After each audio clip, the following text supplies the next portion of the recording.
પૂછવાના છે કે પાણી તળાવની અંદર કેટલું તમારે ભાઈ બિઝનેસ થાય છે અને તમે શું કરી રહ્યા છો એ બધું પૂછવાનું છે.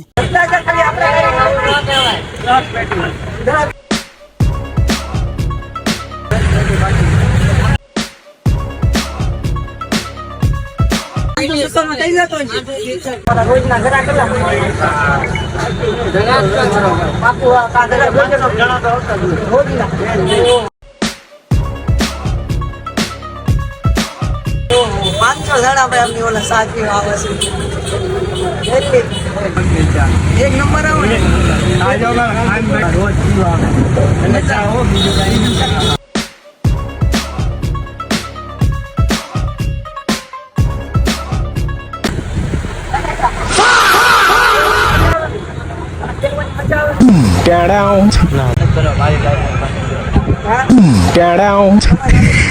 જણા જવાબ ન દીધો પાણી તળાવની અંદર. ભાઈ તમને કોમેડી વિડીયો સારો લાગ્યો તો કમેન્ટની અંદર એસ કા નો નાખજો તો આપણે ફરીથી આપણને મનાવવાની જરૂર ખબર પડે.